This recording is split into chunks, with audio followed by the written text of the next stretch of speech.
Three words: the Strait of Hormuz. You've probably heard them thrown around endlessly over the past few days, from tensions to bombings to missiles, and if you're wondering what exactly all the fuss is about, you're in the right place. For context, the Strait of Hormuz is a narrow waterway nestled between the Persian Gulf and the Gulf of Oman.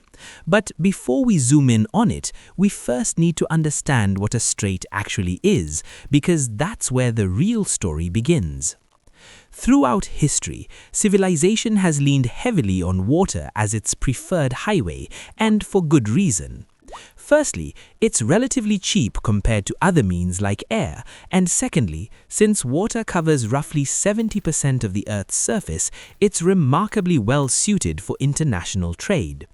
Consequently, more than 80% of global trade moves across it. And at any given moment, around 60,000 ships are actively operating at sea. Now, picture a scenario where a large crude carrier loads petroleum at Ras Tanura in Saudi Arabia, destined for East Asia. It will sail through the Persian Gulf and then head east across the Indian Ocean toward markets like China, Japan, and South Korea. In a different case, consider a container ship hauling electronics from China to the port of Rotterdam in the Netherlands. Its typical route runs through the Indian Ocean, up through the Red Sea, into the Mediterranean, and finally into Europe.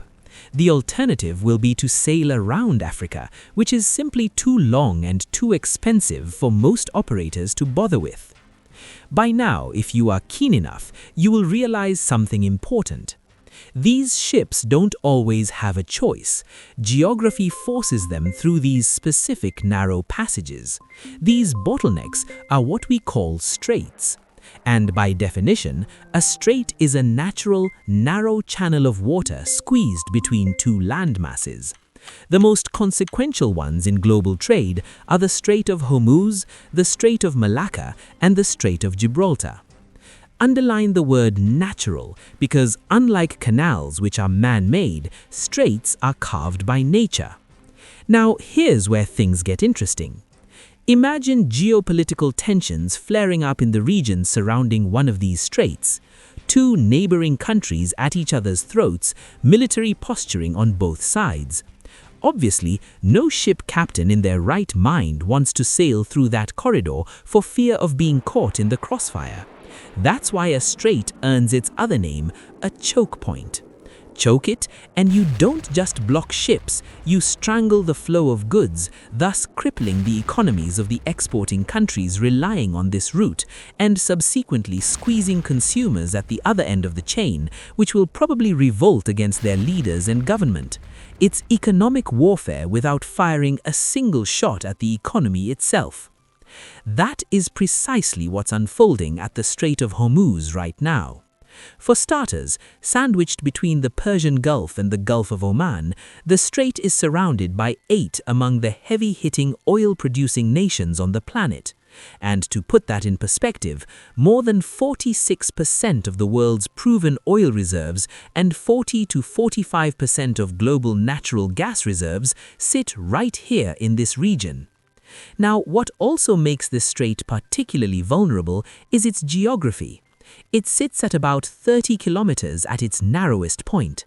Of that narrow width, roughly 20 miles are effectively unusable due to scattered islands, shallow waters, and visibility hazards from fog and dust. That leaves only about 10 miles navigable, barely enough to breathe. Aware of this vulnerability, the United Nations devised a traffic management system specifically for this waterway. 2 miles for inbound vessels, 2 miles for outbound, with only a 2-mile buffer zone in between. Now, let's talk numbers, because the numbers here are genuinely staggering. On a typical day, the world consumes roughly 100 million barrels of oil. That's approximately 16 billion liters, and for a planet of 8 billion people, that's roughly 2 liters of oil per person per day. Of that global consumption, about 20%, roughly 20 million barrels, passes through the Strait of Hormuz every single day. That's 1 in every 5 barrels of oil the world needs, funneled through a single narrow waterway. It is estimated that about 30,000 ships use this waterway each year. As you are all aware, oil isn't like your typical lazy boyfriend, it's the backbone of the modern economy. About 31% of global energy consumption comes from oil, with coal trailing at 27% and natural gas at 24%. From the car in your driveway, to the fertilizer on your crops, to the clothes on your back, oil touches virtually every sector of human activity. This is precisely why the smooth transit of oil through the Strait of Hormuz isn't just an energy issue, it's a civilization-level concern. Even at the height of global tensions, nations have historically been reluctant to tamper with such major shipping routes. The only major disruption happened in 1956 when the UK and its allies attacked Egypt, subsequently affecting a similar maritime route. That closure of the Suez Canal disrupted about 10% of global trade, and it is still considered one of the most dramatic supply shocks in modern history, barely a fraction of what a Hormuz closure would mean. Now, the stakes are especially dire for a handful of major economies, as depicted in this table. These countries sit comfortably in the top 10 global economies. A sustained closure of Hormuz wouldn't just inconvenience them, it could bring them to their knees. For nations like Japan, the situation is particularly dire, with somewhere between 90 to 95% of its oil imports sailing through the Strait of Hormuz. The United States has for long understood this calculus, which is why it maintains military bases in more than 80% of the countries in the region. From Iraq to Qatar to the UAE, the list is long. The main objective has always been to keep Iran, their main adversary in this region, in check. Iran, on the other hand, has always known this and has always prepared for the exact moment when push comes to shove. Knowing it cannot win a direct military confrontation with the United States, it has instead made the Strait of Hormuz its ace up its sleeve. For decades, Tehran has threatened to shut the passage down entirely if pushed too far, and it hasn't been bluffing. To follow up with the threats, Iran has strategically positioned cruise missiles along the strait's coastline.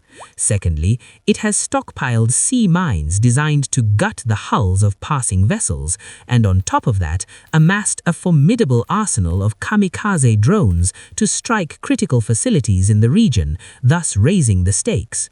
The message has always been clear: please don't make us use these. But the exact opposite is what happened when Israel and the US decided to strike Iran on the 28th of February 2026, killing Iran's supreme leader Ayatollah Khamenei, thus activating this very clause. You see, Iran's strategy doesn't require a full-scale war. It simply requires the world to feel nervous enough for the Middle East and the globe to feel the pinch, and in doing so, pressure the US, Israel, and their allies to back off. And certainly, the world is now feeling what happens when warnings are unheeded. What we only know is that the next few days will be interesting to watch. We also create original animated explainer videos to make sense of global events, so don't forget to like and subscribe to stay ahead.